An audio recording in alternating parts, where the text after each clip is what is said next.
Yeah, absolutely. When we started, I totally envisioned us being a global company. Hi, I'm Mikey LeBlanc. I'm the founder of Holden, and I'm one of the guys that helps with marketing around here. Fashion definitely figures into Holden. That's where we look for inspiration. I think a lot of our competitors look inside our industry for inspiration, and they kind of becomes incestuous. We've always looked outside, whether it was thrift stores to current trends in fashion to friends wearing stuff to our travel around the world, getting inspired by what we see.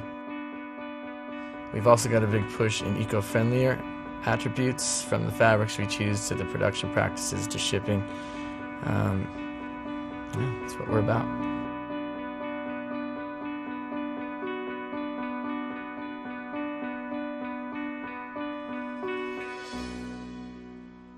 Okay. So Chong covers the European market, so he's working with a lot of the ski brands over there.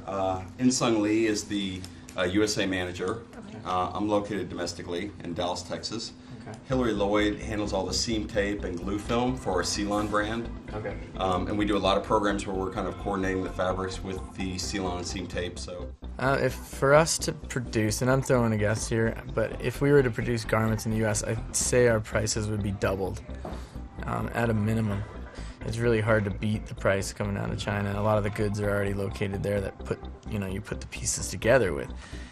When you're making a garment, it's not just a factory that creates this, so you're getting like fabrics and buttons and snaps and everything shipped to a place and everything's moving around. If you start shipping that around the world, your prices go through the roof. And if we were to make a garment in the US, we'd still have to bring the pieces in from Asia most likely.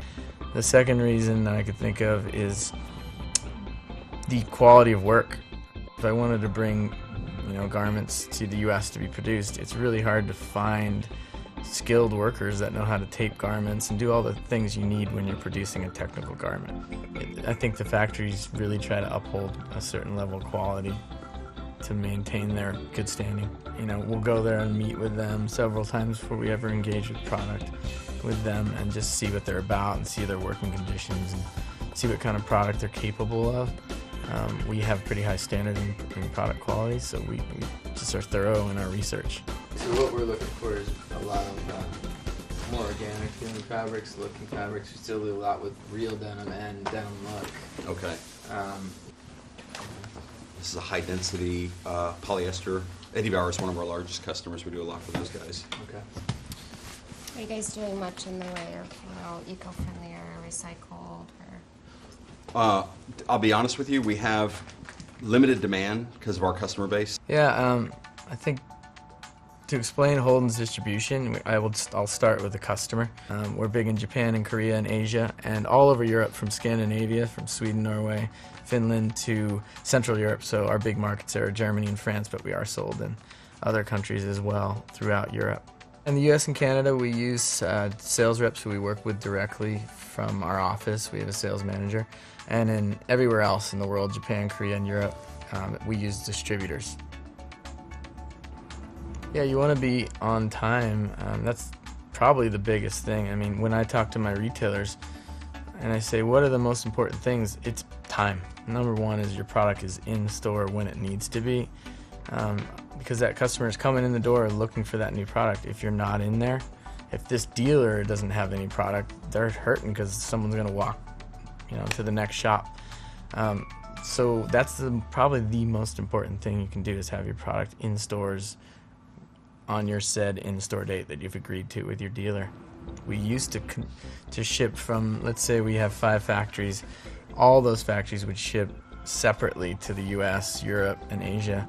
5 people to deal with. There was 5 sets of paperwork. Every time you cleared customs, there was this whole nother round of paperwork. So in every step of the process, there was 5 times the work. All those factories would ship a couple times a year, so we might have had 10 or 12 boats coming to the US and Canada. Maybe a shop would get all their pants and no jackets. And what we did this year is consolidate. So all those factories basically consolidated in one facility in China, where it was picked and packed again, recounted, and actually packaged down to the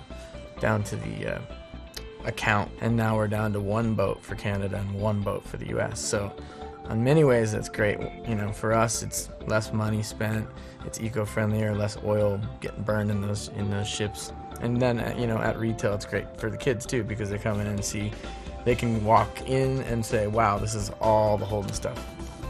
The only risk there is that you're putting all your eggs in one basket, but other than that, it's a really positive change.